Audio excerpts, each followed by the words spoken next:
Hello everyone, welcome back. I'm Jacob Silverblade, and today we're going through a bit of a meta report, and then also, more importantly, the balance update which has recently just come to Warpforge, and the changes to the game and what I think about them.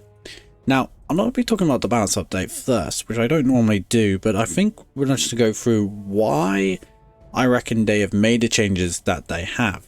What they've done, by the way, is that they've focused on changing the Black Legion, the Adeptus Sororitas, and nerfing two of the most egregious warlords, being Warpforge Scragbag and Hive Commander Swarmlord. So we're going to be talking about those two. So first off, we got faction performance. This is where we're going to be talking about the Black Legion and the Adeptus Sororitas. The overall faction win rates for each faction. The Black Legion has a 45.68% rate, and the Adeptus Sororitas has 45.79% win rate, only slightly above Black Legion. Everybody else has a 48% win rate or better in this game from the last month. And I think it's on that basis why they've decided to buff the Black Legion, even though I actually think Black Legion are a pretty good faction overall. Maybe they're just slightly suffering right now because of Ultramarine Flyers being a particular thing, and Ultramarines are a pretty darn good faction, and I'll be talking about also at the end what changes they should have made to the Ultramarines, because I do think they deserve some. I won't lie on that. But maybe that's the bit of reason why, because of those Flyers causing problems. But also the Adeptus Sororitas, I don't particularly know why the 45% win rate either. I never thought they were that bad in my personal opinion. You did kind of require to go relics and then also going sacred roads, because that was like still an extremely strong card. Actually, personally, too strong. It sort of reminds me of that situation where you have one really strong card but then a whole bunch of other not so strong cards, and that one card sort of carried you through all the other scenarios, right? But yes, sacred roads being particularly good. With it being particularly good, I never thought they were this bad, particularly as they do have Flyers and ways of dealing with Flyers and all their problematic shenanigans. I would have thought they would have been better. If we go to Legendary Division, the story is slightly different actually, Black Legion being at 43% win rate. It's even worse, but the Adeptus Sororitas actually doing a better job, probably because they're just a more complex faction, 48.69% win rate. Still, like, we're not talking about amazing results here, but they do get over that 48% weight, whereas other factions like Dark Angels actually get to 43% and Emperor's Children 45%. So maybe some other things could have been changed there, could have been focused at, but I think they've gone from the overall faction win rate and they decided to go from there to decide who should get buffs and who shouldn't. If we look at though Warlord standouts, this is why they've specifically targeted Mozrog, Scragbag, and Swarlord. This is the case for overall Warlord standouts, just generically between like legendary and non-legendary, but it's also legendary division, Mozrog and Scragbag, and it's even worse here because it goes up by 0.8% for Swarmlord of an increase compared to generically, but it's 64.5% win rate for Mozrog Scragbag here, and it goes to 67.8. Like, that is a very, very unfavorable win rate for, and should rightfully be nerfed at the end of the day, Warlord, and is doing far too much. So, you know, I think anybody with above 60% win rate should get some kind of nerf in this game, to be frankly honest. And no doubt, like, if he is, I didn't use him myself, Warrog, but if he is getting that 67.8% win rate, that's a bit much. Now, talking about Ultramarines, suddenly if you go to generically, they got 58% win rate for minus Calgar, not getting that 60% though. If you go to here though, they get Uriel Ventress at 58.2, minus Calgar 57.1, and then Vara Tigurius at 56.8. Just the top 5 best warlords in the game are Ultramarines. So I think certainly it does need to be looked at, the Ultramarines. I think I would have not ignored them and would have done something about them. And I can only imagine now with these two warlords being heavily nerfed, the Ultramarines will become just even more of a problem. Well, not heavy, they're not. We'll talk about Swarmlord, but I can only see these guys being even more of a problem, and I can only imagine next month that they will get nerfed, because my golly, Ultramarines, I think something should have happened to them. And that's coming from an Ultramarine player. So, yes. We'll talk about the balance update now. And now we got into some of the changes. We're going to talk about... Let's talk about these two. Because they did mention that they intend mostly to change focus on bringing up least popular cards so that they can find more room in popular decks. And then they changed two of the most used legendaries. Well, probably not Leviathan Urcus as much, but certainly one of the most used legendaries in Black Legion you can get. Oh my golly. Let's go to Black Legion, shall we? Now, the overall changes, this guy used to have one more melee attack, so he used to have 4, so he used to have 5, but now he gains 2 dark packs on his strike ability instead of 1. So he's far more of a tempo drop and much more of a removal drop. What does this mean? He's actually more of a change. I wouldn't say he's actually stronger here. He just fulfills a different role. He's, instead of trying to remove something big for its energy value, it's now just like play it on 4, remove a piece which is not so threatening, but then gain 2 dark packs so that it becomes threatening within itself. For example, 2 dark packs as each. Let's say he took 4 damage, well now he's back up to 5 life again, and then also has camouflage. So yeah, he's pretty strong in like that sense. Overall, it's hard to say whether he's going to be more or less powerful. I don't think it's really... I think he's overall around about the same, really. But we'll have to test it. Another one's Leviathan Urcus, and he's only got better. He's now got basically +1 attack. I should have used him in my Hark and Worldclaimer aggro deck, because he's a very good aggro tool with Bloodthirst and all that. Overall, I think this doesn't really change in decks that you do or don't use him in. He still kind of does the same thing. He just has a lethal range of 12 at base to 14 at base. Yeah. He still has 6 life. That hasn't changed. He's, you know, like, he isn't like any more powerful. I think the decks that he goes in will still be the same, and the decks that he doesn't still be the same. Anyway, we're now going to have some changes here. Elder Gun Legionary, and then I also like to talk about the Havoc. And the reason why I want to talk about this is because they're both trying to do a similar thing. Elder Gun Legionary should have never had 5 life and 2-5. That's what he had before. He's now got decent stats, so he's a scary boy within itself. And then the Havoc Legionary now actually has an ability, which is when anybody gains a Dark Pact, he does damage. Overall, this is going for a very interesting style where you could go... where are we looking at? Chaos Legionary. So when he gains Dark Pact, deal 2 damage to random enemy. Melter Gun Legionary, where he does the 3 damage. This guy does triggers when something else gets a Dark Pact, and then you go Hellbrute to then do something very similar to what the Havoc is doing.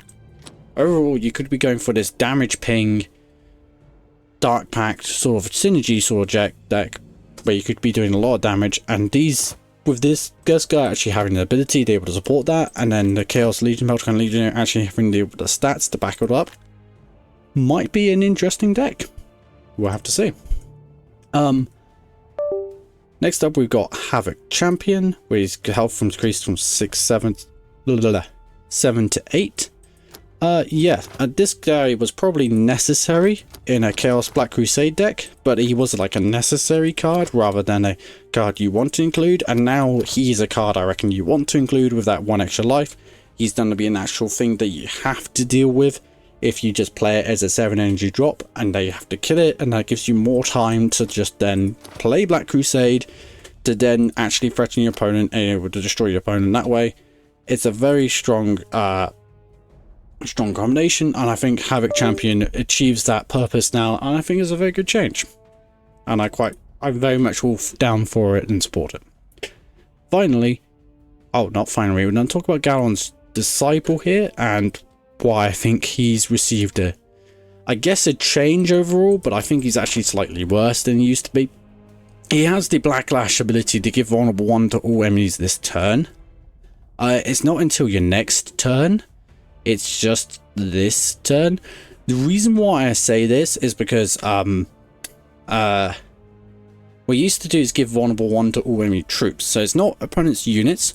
So in theory, you could play Galaron's Disciple, and then if you got it killed, basically the best way to play it beforehand was play Galaron's Disciple. The opponent will play a troop. So you play this on 2. Opponent plays a troop.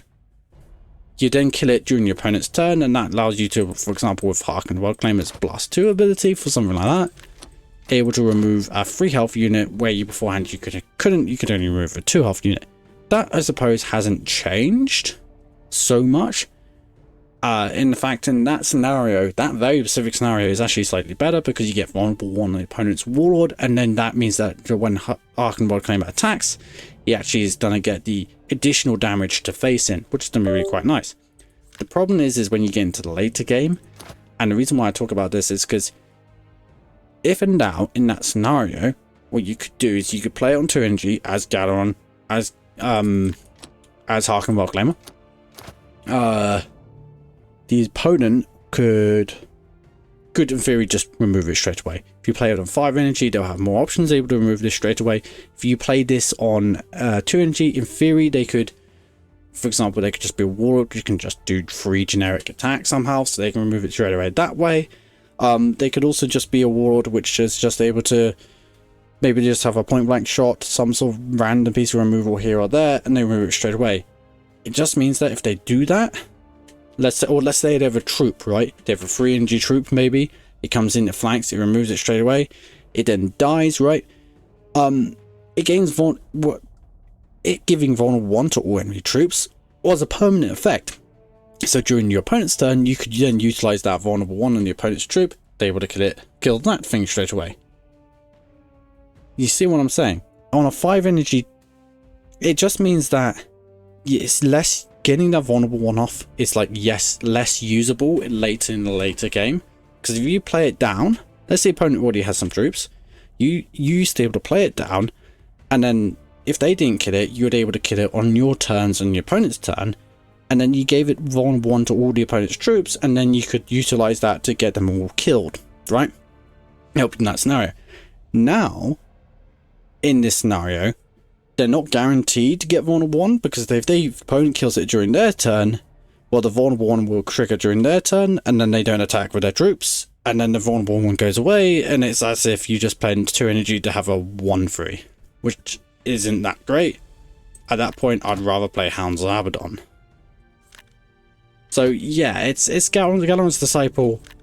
I think, if anything, like, I do see a scenario where he could be better, but dare I say, if anything, he's actually slightly worse. But I can see what they're trying to achieve with that, like, one scenario where it's a better, and it could be better overall because you could get some damage in the face here.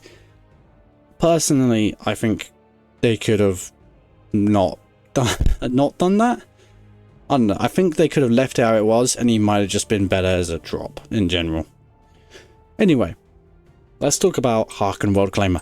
Now, of course, I've recently done a video on Harkened Worldclaimer, and he's been pretty cool. And they've changed him a bit. First off, they're giving him his passive as flying during your opponent's turn. That's pretty strong, actually, particularly for Chaos. They've got the best faction of dealing with flyers, so actually having a permanently flying Warlord, basically, to be able to deal with opponents' flying troops and threats, really does kind of help. It really massively reduces the damage your Warlord has to take, because normally you have to trade into that range attack. Now you can trade into the melee attack, which is a completely different story in most occasions. And now you just don't take that damage back nearly as much. And then we've got this Hellspear Assault ability. Now, is this worse or better? It's interesting. Let me put it like that. Gain Blast 2 and Slay deploy a Black Legionary this turn.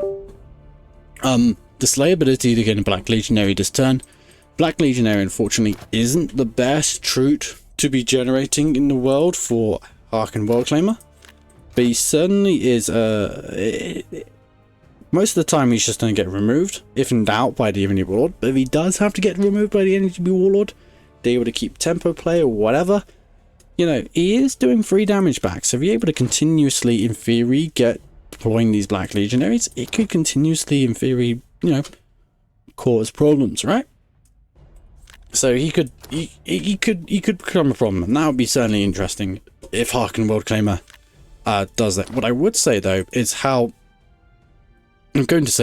Slay works, and if you kill multiple things with Harkened Worldclaimer and the blast ability, it will trigger Slay. I have tested this with like Gordrang, and then also one of the warlords. I did definitely test this with Belial with his innate Slay draw troop from your deck.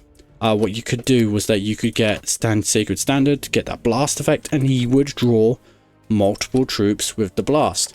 So hence, in theory, you could get 3 troops from a 2 energy hero power ability. Yeah, you have to set that up, but that's pretty good, and we can certainly need to test that to see how plausible that is. But if you can do that, that could be really quite a big threat. Just able to really spam the board down with chaos, which will be an interesting and different playstyle for certain. So yeah, I think he's probably better than before. I don't think this is a side grade. I think this is overall, if in doubt, he does have flying during opponent's turn, which I do think makes him ever so slightly better. And yeah, I will certainly be testing him with my new deck and see how well I can make a Harken Worldclaimer deck, no doubt. Now we go into Adeptus Sororitas. First warlord things we should talk about is the warlord itself, Aveline, and basically it's just reducing the faith requirement for the permanent effect from 8 to 6. Absolutely amazing change. This is a very good change. I really do appreciate it, because you just couldn't realistically get to that faith to actually point where it mattered. Now making it only 6, it's far more achievable to get to that stage. And with that far more achievable effect, getting the permanent stats really means that you can get that just super unit warlord going a lot earlier, which I really appreciate. So yeah, Aveline, great change. Absolutely love it. Magifier, with all due respect, Magifier isn't that great of a unit. Making it 5/6, 5/5 with 5/6 instead of a 5/5 with 5 life doesn't really change anything. Where is the Magifier? Here we are. Its prey effect has never really been that good. Yeah, it doesn't mean that with the extra life it's more likely to be able to get a prey effect off, but really you got to be thinking about what's the 6 energy unit which desperately needs flank on its following turn. I'm not really seeing it. With Dogmata maybe with that high 7 range attack becoming an 8 attack. I don't know. Celestian so it can pray and heal your warlord, but in that scenario it's never gonna need it. These two already have flank effectively. Ethereal Stern, maybe?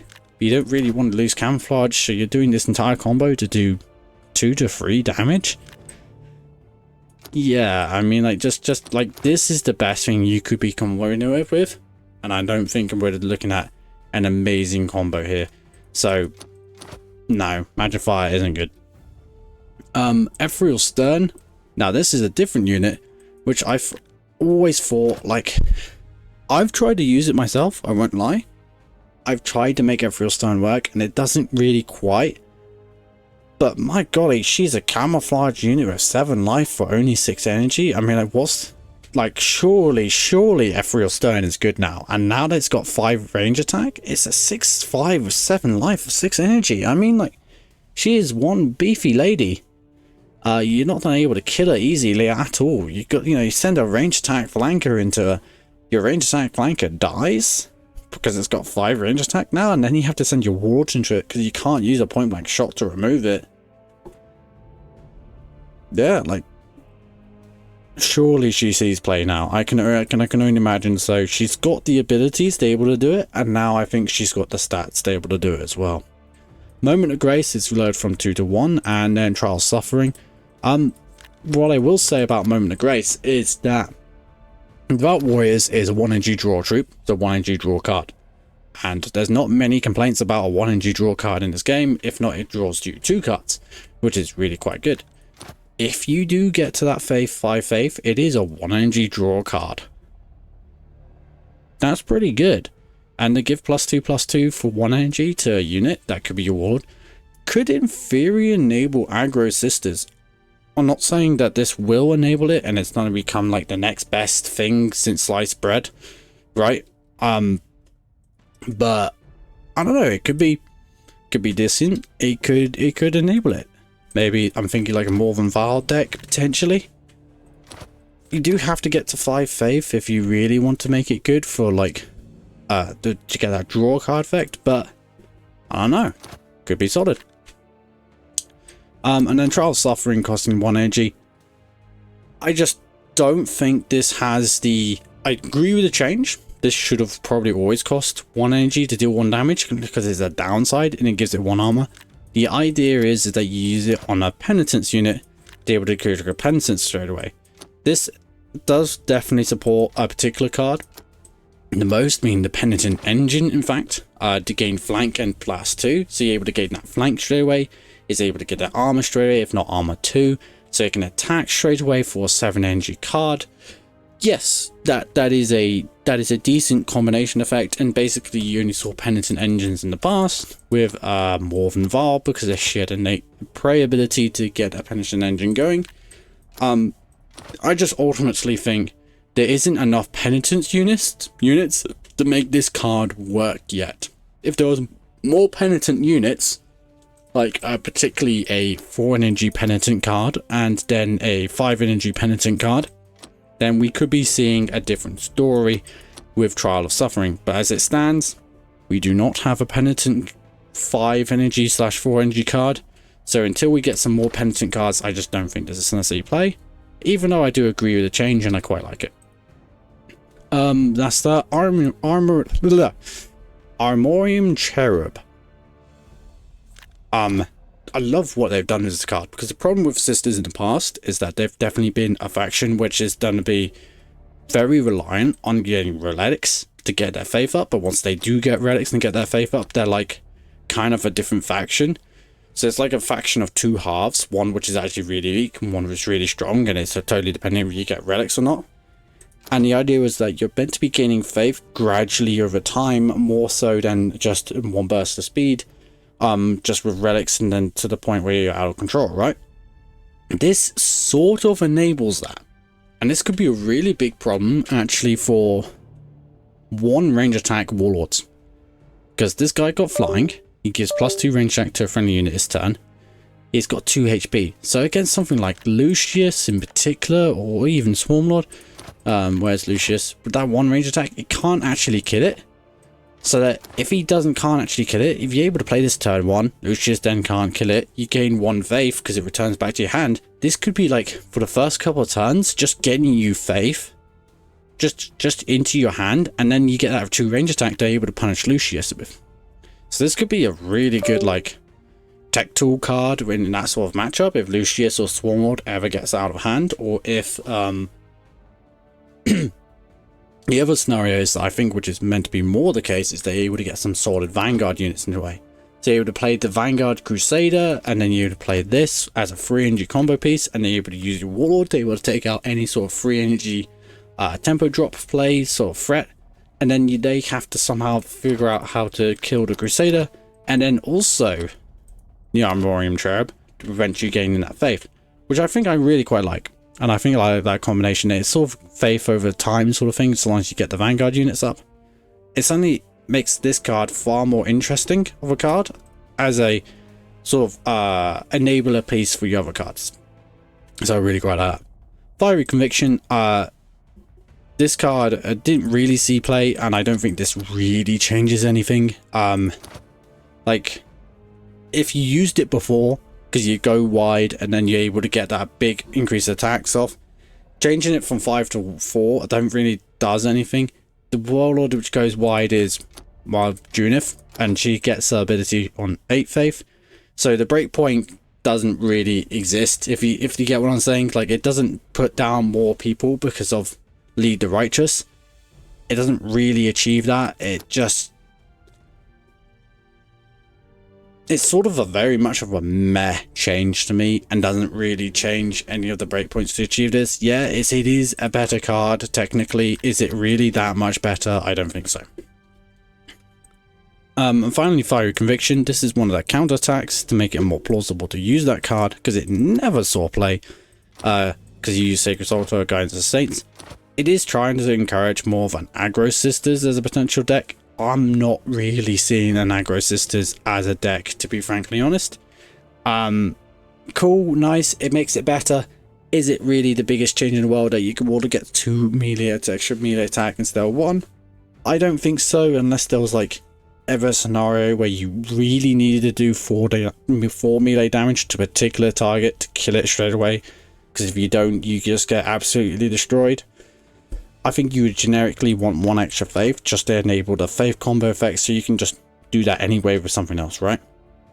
I'm not really seeing the biggest change in the world, but hey ho, it could be possible that it's different, right? It could be playable now. I don't know. I don't think this really changes anything though. Now we've got Goth Orcs, and I do want to talk about them a little bit. And how Mosrog got changed to 35 HP. Personally, I think this is a good change, but like a necessary change, and it's a real shame that they couldn't find a better solution to this. He's a 40 HP warlord, well was, and he was way too strong then. As you can see, 67% win rate is not a good thing. But now we've just got 3 different versions of Gordrang. Gordrang is, or suppose the original was Beast Boss Flagstruck. Like, he's gained 1 attack for 1 energy, or you can spend 2 energy to get 2 attack and then healing, or you can spend 2 energy to deal 1 damage and then gain 1 attack. Like, pick your poison, right? Like, it's just such a boring generic change, and it doesn't lead to anything interesting. Like, beforehand he was just a more powerful version of Gordrang, and now they're all the same, and they're all the same power level, and there's nothing really different about them. So, don't get me wrong, I agree for the sake of the game this is a good change. But the sake of making something interesting, I'm like, they could have not failed in any more of a spectacular way, really. Like, this is just the most boring change in the world. I would have rather seen as like this guy turning into a buff warlord, where you could actually buff beasts. Maybe inventory as well, but you could particularly buff beasts. Sort of like, very similar to the Emperor's Children. This guy where you could buff demons in particular, but you could buff anything, but you could also buff demons by giving them +2/+2/+2. He could do a very similar thing to that, and he could keep his 40 HP at that point, and then he has Stomp. And I think that would encourage far more of a mid-range sort of orc build, and that would be far more interesting as a warlord, and he would actually just at least do something different compared to all the other orc warlords, and have a different playstyle. That's what I think they should have done, and I think it's very boring what they have done, but it does solve the problem. So we've got a couple other cards, Ruckstruck, Swigbuggy, and Swighog Boys. Swighog Boys are 5 energy card. Where are they? Yeah, these guys are now very similar on par with Boomzack and Snagwagon, and I don't think Boomzack and Snagwagon was really ever that bad. And so hence Swighog Boys is probably the appropriate change to have at least similar stats, considering it has a Stomp ability, which is only upside, and this has a Unstable, which can be a downside because it could unstable into your face instead of the opponent's face, right? Yes, technically has a rally ability, to conditional rally ability to gain flank, where this says guaranteed flank. However, I think majority of the time you're going to get flank anyway, so I don't think there's really that much of a downside, if I had to be frankly honest. Yeah, Squighog Boys. Very, very... I think it's a good change, and I think it's appropriate. Ruckatrock Swigbuggy. I'm not entirely sure, because they definitely relied on this card for orcs to make some plays, to keep the game going as well. But it was obviously a very, very strong card. Is this an appropriate change? Personally, I would have decreased the health from 6 to 5, but then kept the range attack at 6, and then gone from there to see if it's too strong or not. But I think it's probably a good change overall that they did do all of this. And is it a bad card? No, I don't think it's a bad card. I think it's an alright card. I just think, excuse me, arguably they could have somewhat left it as it was. And then finally the Green Horde. It's a real shame what they've done here. They've increased the cost of it, decreased the cost for it from 5 to 4 actually, but their cost reduction has also decreased from 2 to 1. And I have to compare it to the Tyranids cards here, where you've got a 3 energy card for Tyranids, Overwhelming Swarm, decrease the cost of all infantry less by 1. And this, now, I guess it decreases the cost of everything, so it's not restricted to infantry, but my god, it does it. It's a 4 energy card for basically the same thing, I'm not gonna lie. They're kind of they're trying to achieve the same thing. This is just a bad card now. Yes, it does deal with the problem. Yes, this being a 5 energy card meant that after they nerfed Mozrog, everybody would have just gone back to Gazgol, and this would just be a problematic card and not fun. And it would have just led to games as like, oh, do you have a board clear? Oh, you don't? Okay, now you die. So they did need to deal with this, but I think there was definitely an in-between where they could have been far more creative with the solution, and it would have led to better results. What I would have done is left it as a 5 energy card, but then made it like the next 4 troops cost 2 less. And make it a bit more interesting that way, so that you don't just get 8 troops down, buff them all, attack up on the next turn and kill your opponent instantly. You would still buff your attack up on the next turn on my version of the card, but it wouldn't kill them instantly. So you are still somewhat asking, do you have a board clear, do you not? But it's not like an auto lose kind of scenario. It's not nearly as bad, so that would be far more interesting, and it's a real shame what they've done. I do apologize for my coughing. It's just I've been talking for a little bit. Finally we've got Swarmlord. Swarmlord change. Yeah, 62% spent win rate. I do agree is too much. We're going to talk about the Ultramarines in a moment, but basically from 1 energy they brought it back up to 2, but they basically gave it +1 attack now, instead of it used to be a 2 energy to give +1 attack and +1 life. It's now got 2 energy to be +2 attack, +1 life. Is this an appropriate change? Probably. He's still 35 HP Warlord. He's still, you know, got all that stuff going on. I would probably do a little bit of an overhaul with how Swarmlord works. I still don't think he's going for a big beast sort of deck. Particularly, even less so now, I'd argue, because you're increasing the attack by even more for 2 energy, so you have to kind of utilize that, which kind of even more so encourages aggro. And I think the 3-1 stat still encourages aggro. And I think we saw from the changes when he was changed to 1 energy, guess what? He just ended up being a sort of an aggro to mid-range warlord at best, where he would buffer the troops and the troops would just go face and kill you, right? And then, you know, whatever, you could have troops which you couldn't kill, and then those troops would go face and they would try and kill you. And that was the whole point of the deck. Was this a necessary change? I do think so. I do agree. It was doing too much before. Sorry, excuse me. Was this...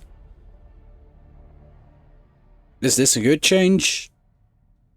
In terms of like competitive funness?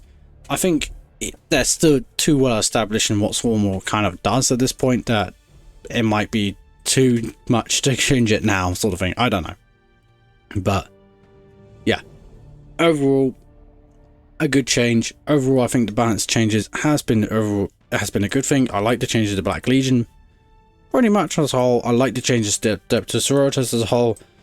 The Orc changes were a bit of a shame, and they've left up in the weird place now. Orcs, they're sort of like an aggro faction at best, with multiple warlords doing that. I don't think they can really play that control that they used to, where you had Guzzled Garboy and Wood of Gorks.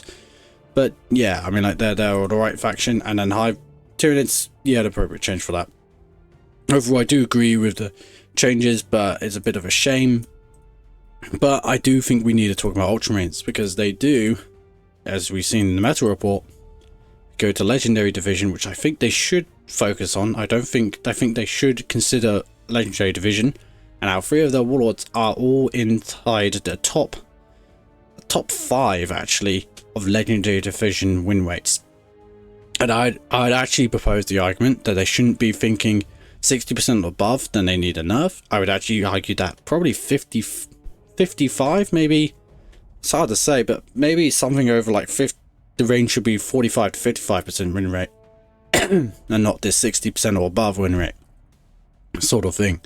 Which I would say is more of an appropriate change.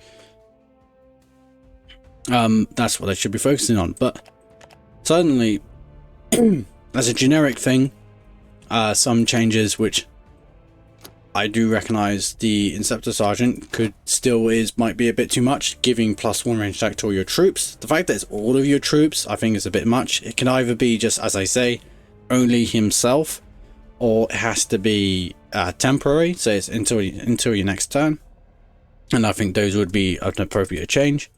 But I think the particular deck which because the reason why this hasn't been taking the world by storm is because it's a difficult deck to actually play and get right, but once you do get right, it really can cause problems. We're going to decks here. It's the Vara Tigris combo go wide.